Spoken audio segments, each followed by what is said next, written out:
الحمد لله رب العالمين والصلاة والسلام على سيد المرسلين أما بعد أعوذ بالله من الشيطان الرجيم بسم الله الرحمن الرحيم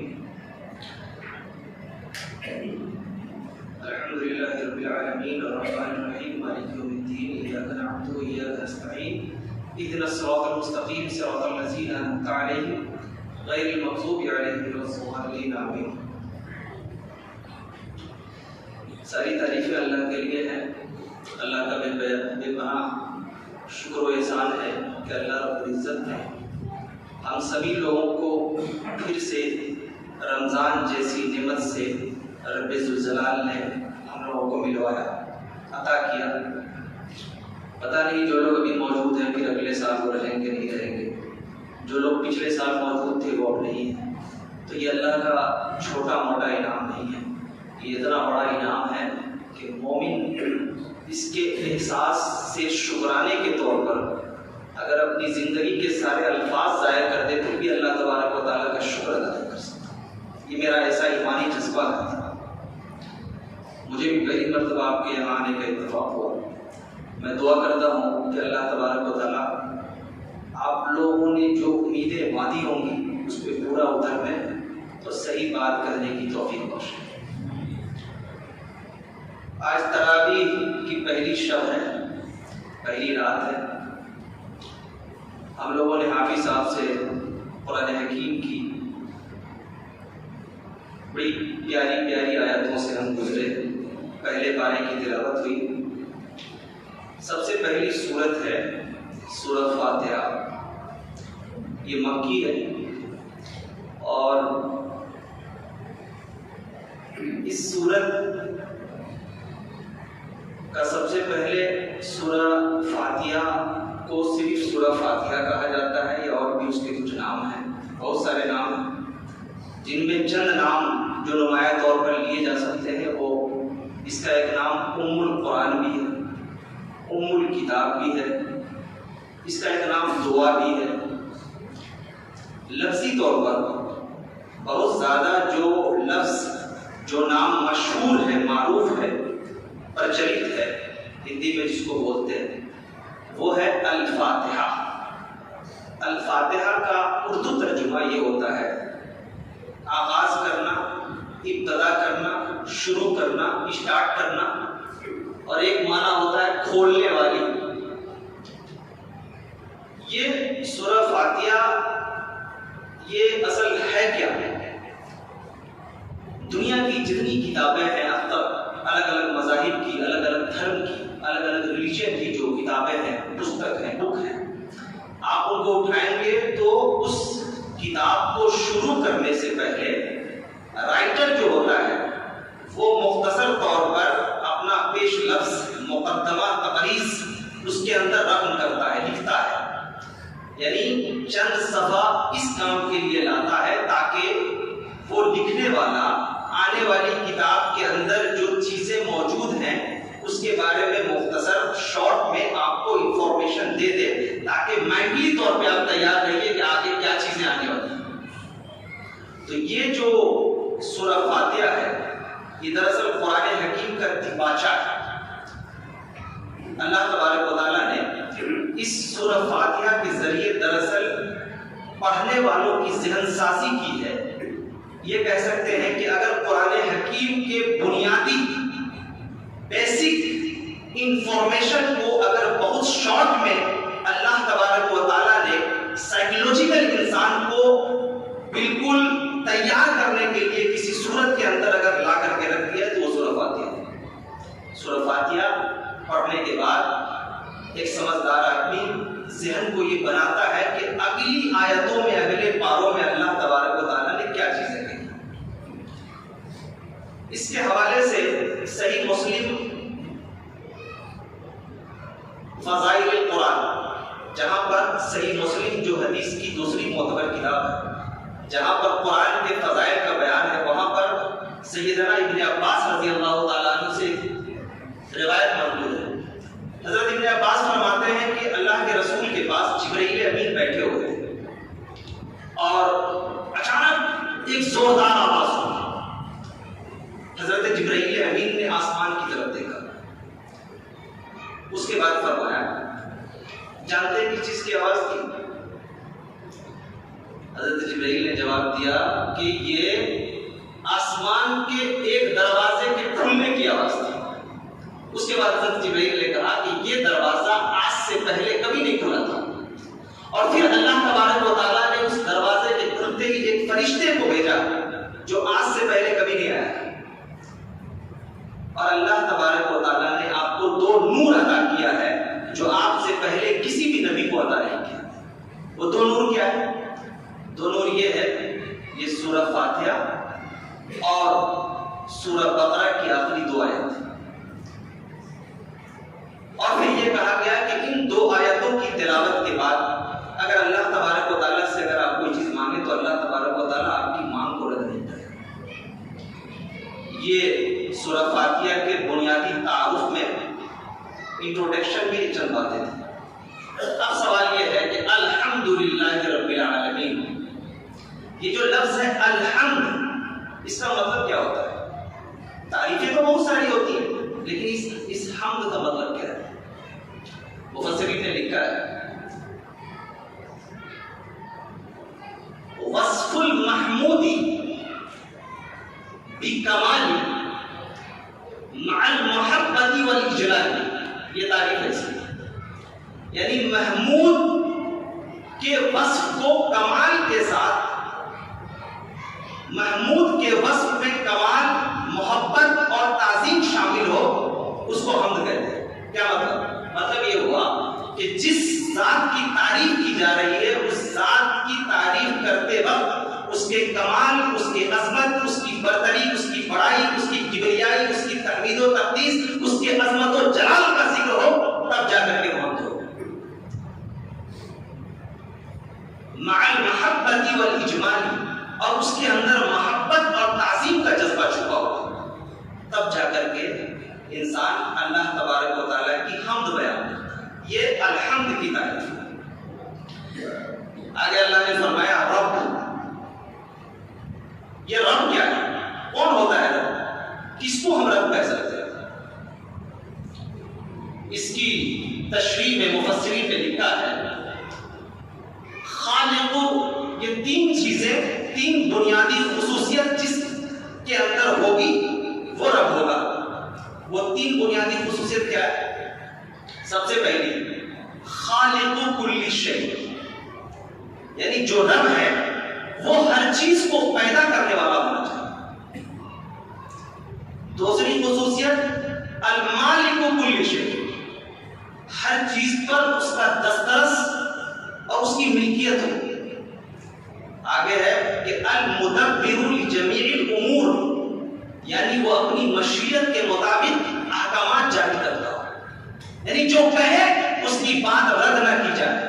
وہ اتنا مضبوط قسم کا پاورفل طاقت ہو، وجود ہو۔ ظاہر ہے اللہ تبارک و تعالیٰ نے کہا کن، کائنات کرو۔ ایک سائنٹسٹ پوری زندگی لگا رہتا ہے تب جا کر کے کسی ایک چیز کو اتپن کرتا ہے، بناتا ہے۔ اللہ نے کہا کن، کائنات کرو۔ یہ اللہ کی طاقت ہے۔ اور عام لوگوں کی طاقت کیا ہے؟ لَن يَخْلُقُوا ذُبَابًا وَلَوِ اسْتَمَعُوا لَهُ، یہ سارے چھوٹے خدا اگر مل کر کے اکٹھے ہو جائیں نا، معمولی ایک مکھی نہیں پیدا کر سکتے۔ آگے اللہ نے فرمایا مالک یوم الدین، تعریف اس کی ہوگی جو بدلے کے دن کا مالک ہے۔ سوال یہ ہے کہ بدلے کے دن کے مالک کی بات کیوں کہی گئی؟ کیا اللہ تبارک و تعالیٰ بدلے کے دن سے پہلے کے دن کا مالک نہیں؟ یہ جو کائنات ہے جس میں ہم بس رہے اس کا مالک نہیں؟ مالک ہے۔ اس کا جواب یہ ہے کہ یہ جو ہم دنیا دیکھ رہے ہیں یہ دراصل ایک عارضی دنیا ہے جس کی کوئی حقیقت نہیں۔ اللہ تبارک، آپ نے دیکھا ترکی اور شام کے اندر جو زلزلے آئے کیا ہے؟ ہر سونے والے انسان نے یہ خواب دیکھا تھا کہ صبح اٹھ کر کے ہم اپنے خواب کو شرمندہ تعبیر کریں گے۔ پتہ نہیں کتنی ماں نے اپنی گود کے بچے لے کر کے سوئی ہوں گی کہ شاید صبح کا سورج طلوع ہوگا تو اپنے بچے کو، اپنے لال کو کپڑا پہنا کر کے اسکول رخصت کروں گی۔ کتنے باپ نے یہ سوچا ہوگا کہ میں صبح اٹھ کر کے اپنے بچے کی مسکراہٹ دیکھوں گا۔ لیکن آپ نے دیکھا اللہ تبارک و تعالیٰ نے ایک جھٹکے میں سے ذرا سا اللہ تبارک و تعالیٰ کی پکڑ مضبوط ہوئی، صبح کا سورج یہ تھا کہ جیسے لاشیں گننے والے لوگ یہ کیا تھا؟ اگر دل کے اندر انسان کا کلیجہ موجود ہے نا تو ایسے مناظر انسان اپنی آنکھوں سے دیکھنے کے بعد دوبارہ بھول نہیں سکتا ہے۔ یہ تو ہے مالک کی یوم الدین۔ اللہ تبارک و تعالیٰ یہ کیوں کہہ رہا ہے کہ میں بدلے کے دن کا مالک ہوں؟ بدلے کے دن کا مالک اس لیے اللہ تبارک و تعالیٰ کہہ رہا ہے کہ ایک بچہ جب کسی اسکول میں پڑھتا ہے، سپوز دیٹ ہاسٹل میں پڑھ رہا ہے، وہ بدماشی کر رہا ہے، ہاسٹل نگراں اس کو دیکھ رہا ہے، جو استاد پڑھاتے ہیں وہ بھی دیکھ رہے ہیں، بدماشی کر رہا ہے، بدماشی کرنے کے باوجود قدرت رکھنے کے باوجود بھی اس کے ساتھ وہ سختی نہیں کر رہا ہے۔ اس کی بدماشی جب حد سے زیادہ گزر گئی تو ٹیچر کیا بولتا ہے پتا ہے؟ ٹیچر بولتا ہے اچھا ٹھیک ہے بیٹا بدماشی کر لو، ریزلٹ جب آئے گا نا ایگزام لیں گے تب تم کو سمجھ میں آئے گا۔ بات سمجھ میں؟ مطلب یہ ہے کہ اللہ تبارک و تعالیٰ کہہ رہا ہے کہ وہ ہم اس کی ہو جو بدلے کے دن کا مالک ہے، جس کے یہاں کوئی بھی سفارش اپنی مرضی کے مطابق، کوئی بھی ایسا لاجک، سود، رشوت، یہ چیزیں نہیں چلیں گی۔ اللہ تبارک و تعالیٰ کے اس ذات کی تعریف ہونی چاہیے جو بدلے کے دن کا مالک ہے، جہاں اس کے علاوہ دوسرا کوئی بدلہ دینے والا نہیں ہو۔ آگے اللہ تبارک و تعالیٰ نے کہا ایاک نعبد و ایاک نستعین، کہ ہم تیری ہی عبادت کرتے ہیں اور تجھی سے مدد مانگتے ہیں۔ یہ کتنی عجیب و غریب بات ہے کہ یہ جو آیت ہے ایاک نعبد و ایاک نستعین، لگ بھگ ہر مسلک کے لوگ پڑھتے ہیں اس کو۔ نماز میں جب شروع کرتے ہیں تو پڑھتے ہیں، ہر مسلک کے لوگ پڑھتے ہیں۔ بلکہ ہمارا تو ماننا یہ ہے صحیح بخاری کی روایت کے مطابق کہ لا صلاۃ لمن لم یقرأ بفاتحۃ الکتاب، ہماری تو نماز ہی بغیر فاتحہ کے نہیں ہوتی، لیکن پھر بھی جو دوسرے کے یہاں رعایت کی گنجائش ہے۔ لیکن یہ کتنی عجیب بات ہے کہ ایک آدمی کہتا ہے، نماز پڑھتا ہے، نیت باندھتا ہے اور کہتا ہے کہ ایاک نعبد و ایاک نستعین، ہم تیری بھی عبادت نہیں کرتے، ہم تیری ہی عبادت کرتے ہیں، وَإِيَّاكَ نَسْتَعِينُ، اور تجھی سے مدد مانگتے ہیں۔ علامہ ابن تیمیہ رحمۃ اللہ علیہ نے بڑی اچھی بات کی، انہوں نے کہا کہ ایاک نعبد سے انسان کی ریا دور ہوتی ہے، تدفع الریا، اور ایاک نستعین سے تدفع الکبریا، یعنی غرور اور تکبر دور ہوتا ہے۔ کیسے؟ جب ایک انسان یہ اقرار کر رہا ہے کہ میں تیری ہی عبادت کرتا ہوں، تو اس کا مطلب یہ ہوا کہ اس کے اندر جو تصنع تھا، دکھاوا تھا اور جو نمائش تھی وہ ختم ہو گئی۔ وَإِيَّاكَ نَسْتَعِينُ، اور جب اس نے مدد مانگ لیا، ہاتھ پھیلا دیا، تو اس کی اوقات کیا رہی؟ اس کی کوئی اوقات نہیں ہو سکتی۔ جو ہاتھ پھیلا دیا، کبر دور، تدفع الکبریا۔ یہ کتنی عجیب بات ہے۔ قرآن حکیم کی آیت ایاک نعبد و ایاک نستعین، ہر مسلمان کلمہ کو، چاہے وہ کسی بھی مکتب فکر سے تعلق رکھنے والا ہو، قرآن حکیم کی اس آیت کریمہ کی تلاوت کرتا ہے، ہر نماز میں، 5 وقتہ نمازوں میں تلاوت کرتا ہے، لیکن اس کے باوجود نماز میں تلاوت بھی کرتا ہے، اللہ کے سامنے اقرار بھی کرتا ہے، اعتراف بھی کرتا ہے کہ مولا ہم تیری عبادت کرتے ہیں اور تجھی سے مدد مانگتے ہیں، لیکن جیسی مسجد سے باہر نکلا، کسی شکم پرور مولوی نے کہہ دیا کہ صاحب وسیلے کے لیے کسی قبر پہ جانا ضروری ہے، کسی مولوی کے سامنے جانا ضروری ہے، یہ تعویذ لو گے تمہارا یہ کام ہو جائے گا، یہ فاتحہ کر دو گے تمہارا یہ بیڑا پار ہو جائے گا۔ کبھی کوئی مزار پہ چادر چڑھا رہا ہے، کبھی سجدہ ریز ہو رہا ہے، کبھی کسی کے سامنے مدد طلب کر رہا ہے کہ صاحب، کبھی یا خواجہ کہتا ہے یا غوث کہتا ہے کہ صاحب آپ ہی ہیں جو ہے وہ ہمارے لیے۔ یہ منافقت نہیں ہے، یہ کیا ہے؟ ایک شوہر کو ایک بیوی بولے آج کل کی زبان میں آئی لو یو، میں تم سے پیار کرتی ہوں، محبت کا اظہار بھی کرے، لیکن اس کے دن رات کسی دوسرے مرد کے ساتھ دوسرے برداشت کرے گی؟ وہ مرد برداشت کرے گا؟ اگر خوددار مرد ہوگا غیرت میں تو اس کا گلا توڑ کر کے رکھے گا، کیسے برداشت کر سکتے؟ ایک چھوٹے سے رشتے کے اندر انسان دوسرے کی شرکت برداشت نہیں کر سکتا۔ اللہ تبارک و تعالیٰ کی ذات جو حکم الحاکمین ہے، قادر مطلق ہے، جو آپ کے قبر کی جانب بڑھنے والے پیر کو کھینچ کے توڑ کر کے آپ کو زندگی بھر کے لیے معصوم بنا سکتا ہے، جو آپ کے چادر چڑھانے کے لیے ہاتھ اٹھنے کے باوجود اللہ تبارک و تعالیٰ کو اتنی قدرت ہے کہ آپ کے ہاتھ کے بڑھنے والی طاقت کو ختم کر دیتا ہے، اس کے باوجود بھی اللہ تبارک و تعالیٰ رزق دے رہا ہے، آپ کو بچائے ہوا، یہ اللہ کا کم احسان ہے۔ ایاک نعبد و ایاک نستعین، ہم کہیں کہ یا اللہ ہم تیری عبادت کرتے ہیں، اس کے بعد پھر اللہ کے ساتھ مناقضہ، یعنی کھائے کسی اور کا گائے کسی اور کا، یہ اللہ کو برداشت نہیں۔ اسی لیے قرآن حکیم کے اندر اللہ نے فرمایا ان الشرک لظلم عظیم، سارے گناہ معاف کر دیے جائیں گے لیکن ان اللہ لا یغفر ان یشرک بہ، شرک کرو گے معاف ہوگا۔ ایاک نعبد و ایاک نستعین، اے اللہ ہم تیری ہی عبادت کرتے ہیں اور تجھی سے مدد مانگتے ہیں۔ آگے اللہ نے فرمایا اہدنا الصراط المستقیم، یعنی جب آدمی قرآن کی اس آیت کی تلاوت کرتا ہے اللہ تبارک و تعالیٰ سے فضل مانگتا ہے کہ مولا مجھے سیدھے راستے پر چلا۔ کمال حیرت یہ ہے کہ یہ جو صراط ہے واحد استعمال کیا گیا، بھائی سمجھ رہے ہیں، سنگولر استعمال کیا گیا، پلورل استعمال نہیں کیا گیا۔ اس کا مطلب کیا ہوا کہ راستہ ایک ہی صحیح ہے، دوسرا راستہ صحیح نہیں۔ یہ نہیں کہ ادھر بھی چل جاؤ ادھر بھی چلے جاؤ، یہاں بھی چلے جاؤ وہاں چلے جاؤ۔ نبی کریم صلی اللہ علیہ وسلم نے بخاری شریف کی روایت ہے کہ لکیر کھینچی، یوں ایک لکیر دائیں ایک لکیر بائیں۔ اللہ کے رسول نے فرمایا جانتے ہو یہ جو دائیں والا راستہ ہے یہ شیطان کا ہے، یہ بائیں والا راستہ ہے یہ بھی شیطان کا ہے۔ یہ سیدھا جو راستہ جو جاتا ہے یہی راستہ صراط المستقیم ہے جو تم کو جنت تک لے کر کے جائے۔ اسی لیے اللہ تبارک و تعالیٰ کے قرب کے لیے چاہے خلوت میں اکیلے میں ہو یا جلوت میں ہو، سفر میں ہو، حضر میں ہو، اللہ تبارک و تعالیٰ کے قرب کے لیے راستہ ایک ہی ہو سکتا ہے، 10 نہیں ہو سکتا ہے۔ وہ راستہ کون ہے؟ کتاب اللہ و سنت رسول اللہ۔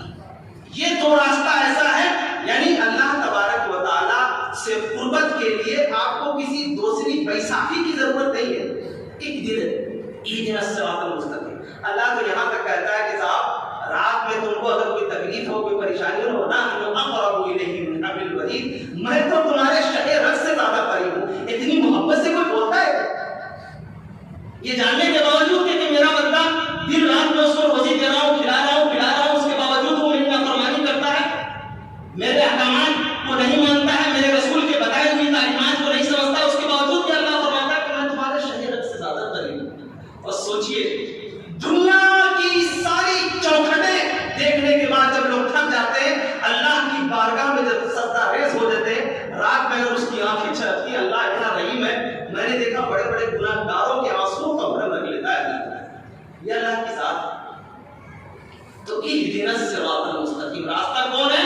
وہی جو ایک راستہ ہے، وہی سیدھا راستہ ہے، دوسرا کوئی راستہ، کوئی تعبیر اور کسی قسم کی یہ اٹکل بچو باتیں جو ہوتی ہیں اللہ کے احکام نہیں ہوتی۔ اللہ تبارک و تعالیٰ نے آگے فرمایا صراط الذین انعمت علیہم۔ اب سوال یہ ہے کہ راستہ صحیح کون ہے؟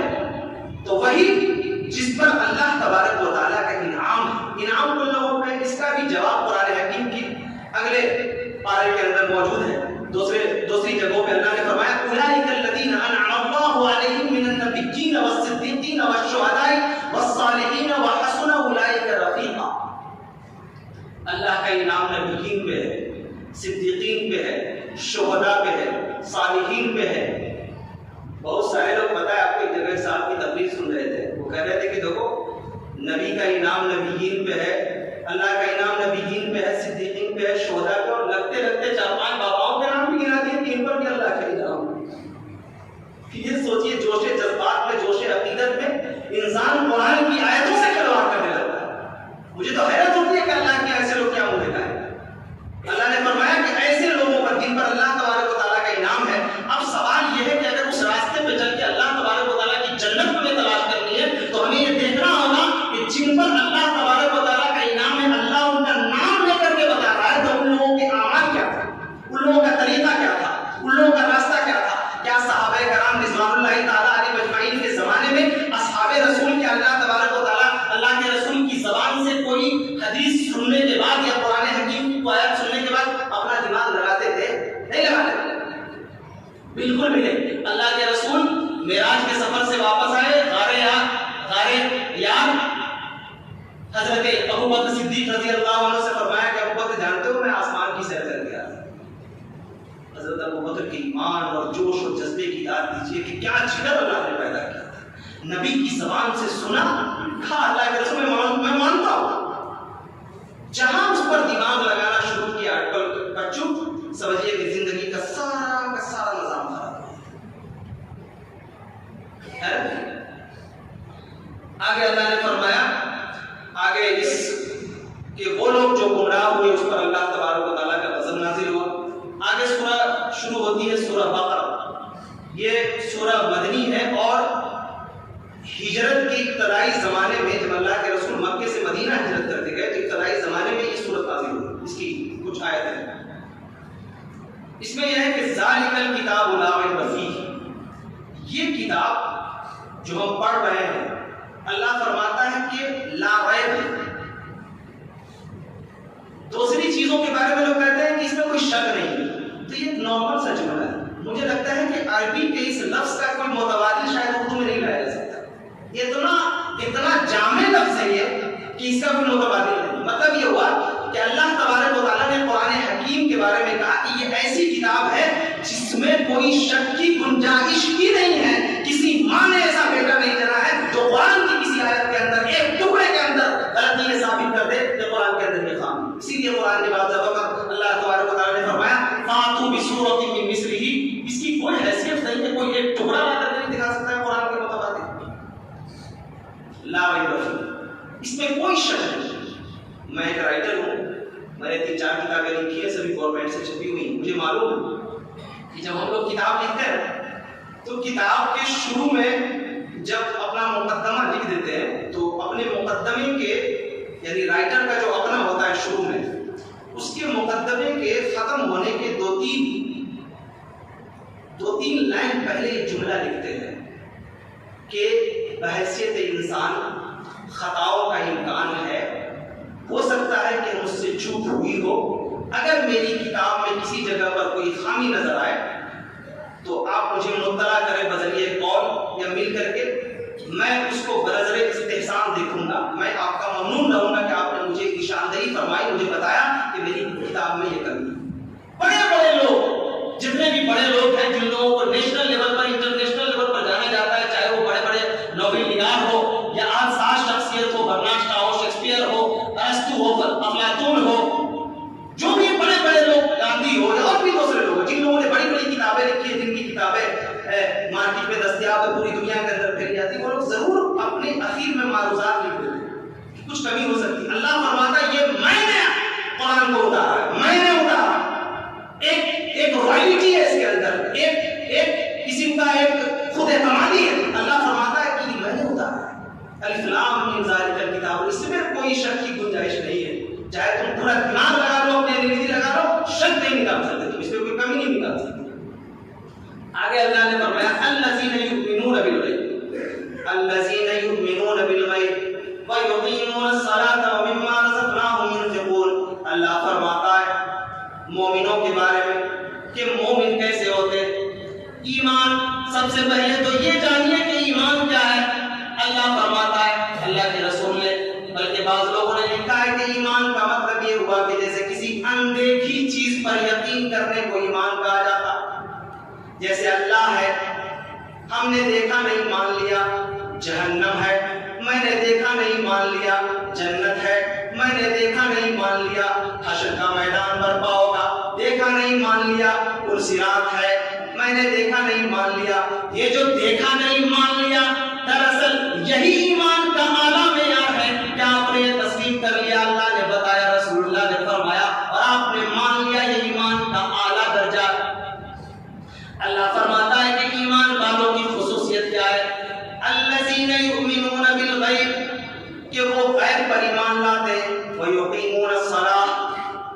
اور یہ ایک, میں بھی اس آیت کو پڑھ رہا تھا, مجھے عجیب و غریب ایک چیز کا احساس ہوا کہ دیکھیے اللہ تبارک و تعالیٰ نے ایمان والوں کی جو صفت بیان کی ہے کہ جیسے ہی آپ غیب پر ایمان لاتے ہیں, جن چیزوں کو آپ نے دیکھا نہیں لیکن اللہ نے فرمایا, رسول اللہ نے کہا, آپ نے مان لیا, تو ویسے ہی اللہ تبارک و تعالیٰ کہتا ہے جب مان لیو آ جاؤ میرے پاس, نماز قائم کرو.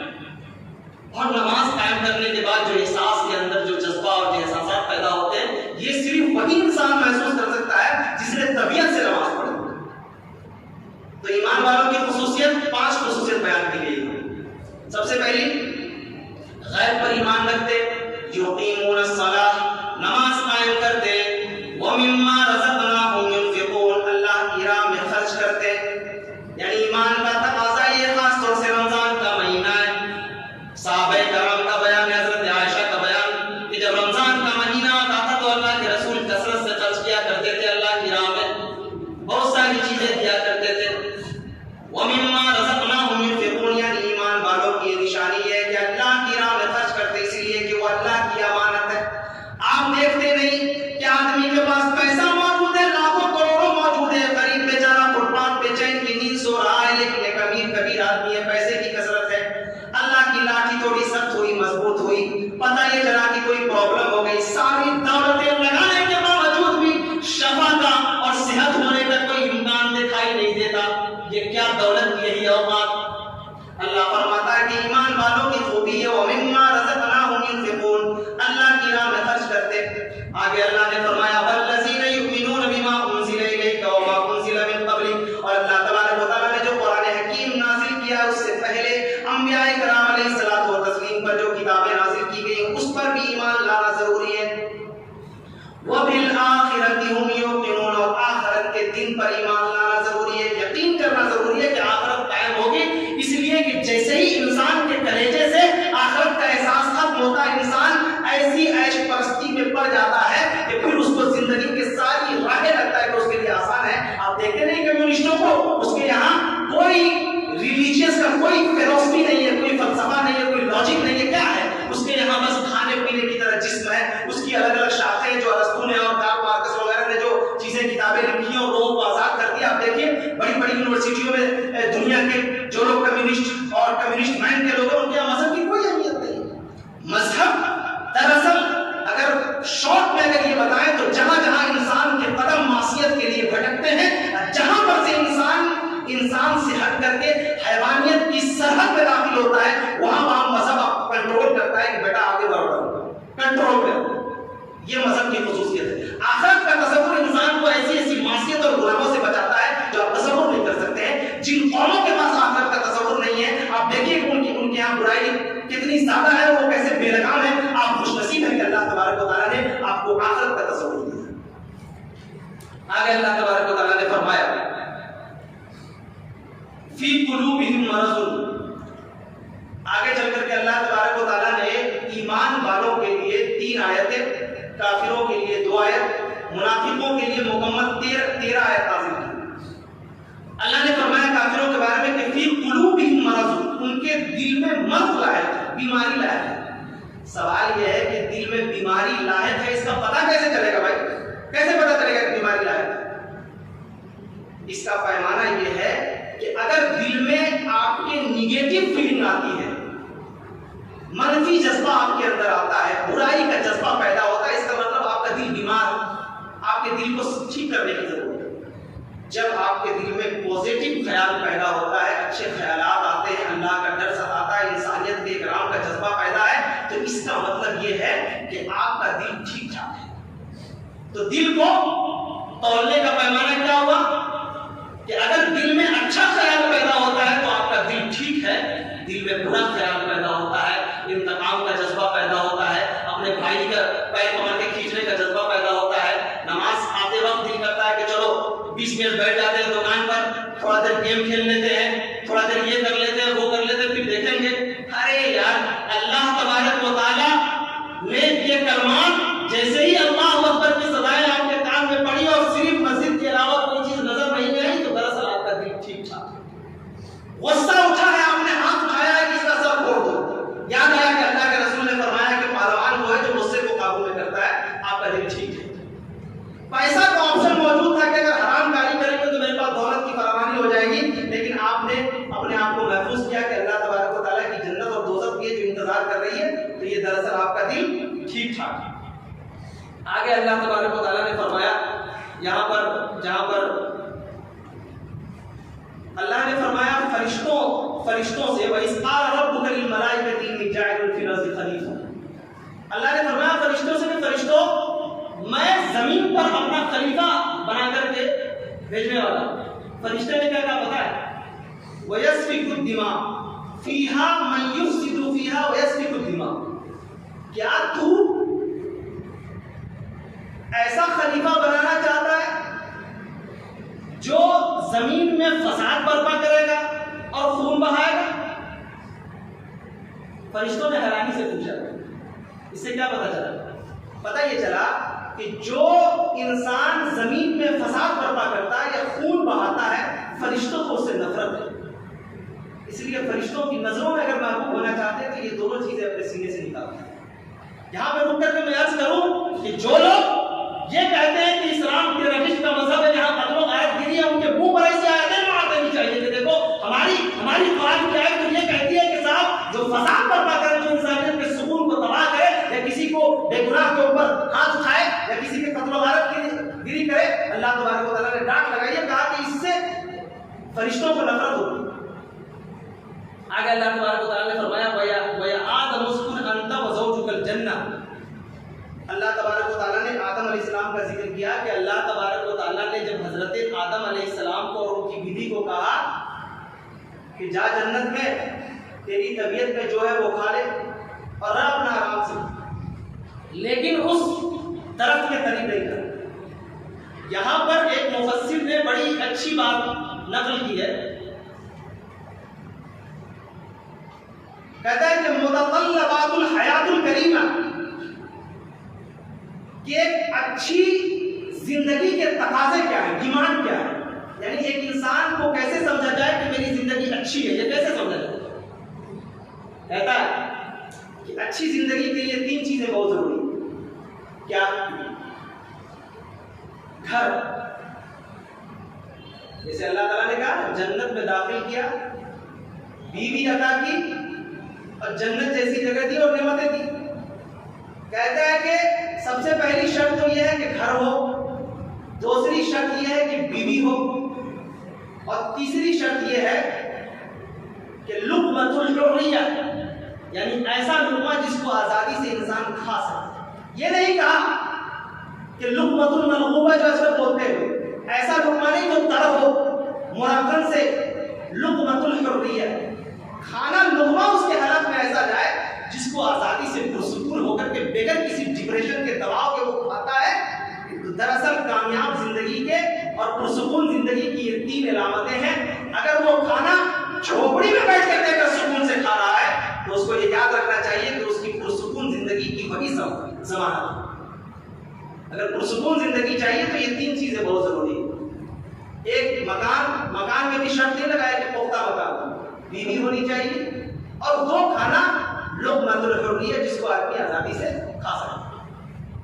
آگے چل کے اللہ تبارک و تعالیٰ نے قرآن حکیم کے اندر فرمایا یا ایھا الذین آمنوا استعینوا بالصبر والصلاۃ. کہا کہ مدد مانگو صبر سے اور نماز سے. سوال یہ ہے کہ یہ صبر اور نماز سے مدد مانگنے کا کیا مطلب ہے؟ مطلب یہ ہوا کہ صبر سے، ایک مفسر لکھتا ہے کہ صبر سے مدد مانگنے کا مطلب یہ ہے کہ صبر انسان کو پستی میں گرانے سے روکتا ہے، اور نماز انسان کو بلندی پر، اس کو عظمت و جلال اور عظمت و شوکت کے آسمان پہ بیٹھاتا ہے. اور یہ کمال حیرت کی بات یہ ہے کہ پوری دنیا کے اندر یا ایھا الذین آمنوا استعینوا بالصبر والصلاۃ، اللہ فرماتا ہے کہ نماز سے اور صبر سے اللہ کی مدد طلب کرو. پوری دنیا کے اندر جو قومیں، آپ جہاں بھی چلے جائیے، جہاں پر نیند کی گولی لے کر کے لوگ سوتے ہیں، بڑے بڑے پہاڑوں سے گر کر خودکشی کر دیتے ہیں، اپنے آپ کو مار لیتے ہیں، آتم ہتیا کر لیتے ہیں، خودکشی کر لیتے ہیں. ان کے یہاں صبر کا فلسفہ نہیں ہے، صبر کی سائیکولوجی نہیں ہے. ہمارے یہاں صبر کا فلسفہ ہے. مطلب یہ ہوا کہ جب ایک انسان صبر کرتا ہے تو اللہ تبارک و تعالیٰ اس کو پستی میں گرانے سے بچاتا ہے. کیسے؟ جب انسان صبر نہیں کرے گا لڑائی کرے گا، جب انسان صبر نہیں کرے گا غلط راستے پہ چلے گا، جب انسان صبر نہیں کرے گا تو کسی کے ساتھ بھی ہو لے گا. اللہ فرماتا ہے کہ صبر سے مدد طلب کرو. مطلب کیا ہے کہ جب آپ کے اندر صبر کا جذبہ ہوگا تو اللہ تبارک و تعالیٰ ایسی چیزوں سے بچا کر کے آپ کو پستی میں گرنے سے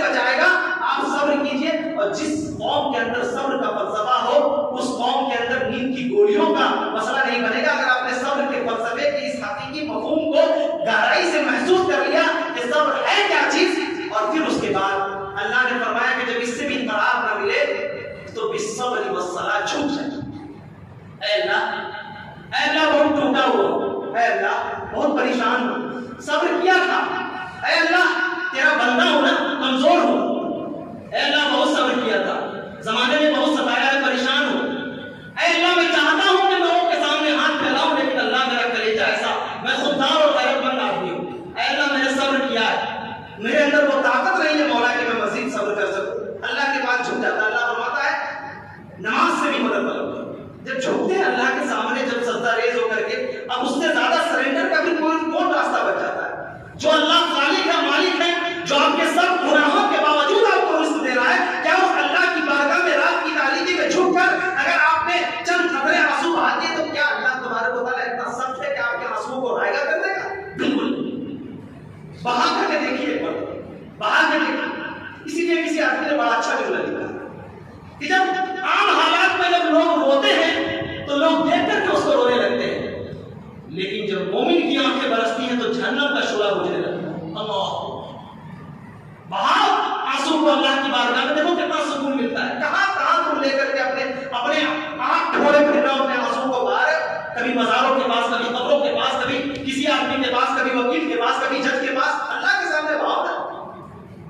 اور جدید میڈیکل سائنس نے اس کو پروف کیا ہے، اس بات کو کہ جب ایک انسان سجدے کی حالت میں، جب سجدے کی حالت میں ایک انسان اللہ کی بارگاہ میں 10 سے 15 منٹ تک سجدے میں سب رکھ کر کے اگر کوئی انسان رو لیتا ہے تو جدید میڈیکل، ماڈرن میڈیکل سائنس کے مطابق کہ اس انسان کے ہارٹ اٹیک اور برین ہیمریج کے چانسز کم رہتے ہیں۔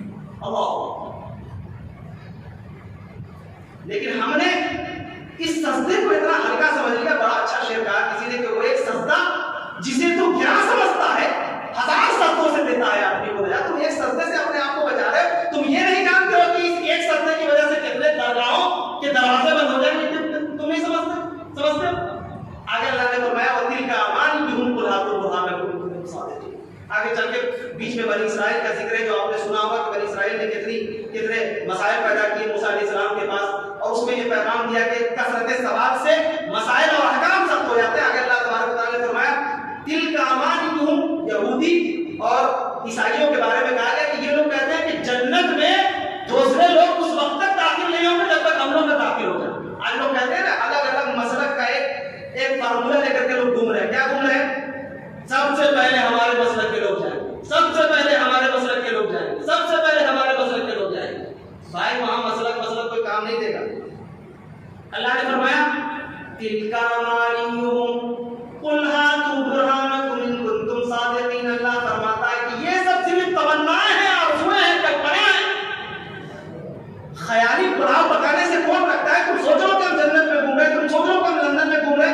اللہ فرماتا ہے کہ یہ لوگ بک کرتے ہیں نا، قُلْ هَاتُوا بُرْهَانَكُمْ، کہو ان سے کہ یہ ذرا دلیل لے کر کے آئے کہ ان کے جنت میں جانے کی دلیل کیا ہے۔ صرف یہ بول دینے سے کہ یہ جنت کا ٹکٹ کاٹے گا، وہ جنت کا ٹکٹ کاٹے گا، جنت ہی نہیں ہو جاؤ گے۔ جنت میں جانے کے لیے راستہ وہی ہے جسے رسول کائنات نے بتایا، جسے اللہ تبارک و تعالیٰ کے قرآن حکیم کے اندر بیان کیا گیا۔ اخیر میں جب یہ پارہ ختم ہوتا ہے تو اس سے ایک صفحہ پہلے کی آخری آیت اور ایک صفحہ کی لاسٹ کی آخری آیت کا اللہ نے فرمایا تِلْكَ أُمَّةٌ قَدْ خَلَتْ لَهَا مَا كَسَبَتْ وَلَكُمْ مَا كَسَبْتُمْ وَلَا تُسْأَلُونَ عَمَّا كَانُوا يَعْمَلُونَ۔ اللہ فرماتا ہے کہ جو پچھلی امتیں گزر چکی ہیں ان کے اعمال ان کے ساتھ گئے اور آپ کے اعمال آپ کے ساتھ رہے۔ ایک بڑی دلچسپ بات بتا رہا ہوں۔ ایک صاحب نے کہا کہ ہم لوگ جنت میں جائیں گے۔ کیوں جنت میں جاؤ گے؟ نماز تو پڑھتے نہیں، کیسے جنت میں جاؤ گے؟ اللہ مولوی صاحب یہ نماز مت دیکھو، منطق کا ایک اصول ہے۔ کیا اصول ہے؟ کہ نسبت سے شے ممتاز ہو جاتی ہے۔ سمجھ رہے؟ مطلب یہ ہے کہ میں گرچہ نمازیں کم پڑھتا ہوں لیکن فلانا بزرگ صاحب کے ہاتھ پر میں نے بیعت کیا ہوا ہے، تعلق چونکہ ان سے جڑا ہوا ہے، وہی ہم کو پکڑ کے لے کے جنت میں چلے جائیں گے۔ نسبت ہماری اس سے ہے، نماز روزہ گرچہ ہمارا کمزور ہے لیکن نسبت بزرگ صاحب اس لیے جنت میں چلے جائیں گے۔ نعوذ باللہ۔ رسول اللہ فرمائے حضرت عائشہ سے کہ عائشہ جب میزان ہوگا تو اس وقت ہم تمہیں کام نہیں دیں گے۔ 3 مقام پر بات لمبی ہو جائے گی، اور یہ کہتے ہیں کہ صاحب اپنے نسبت سے شے ممتاز ہو گئی۔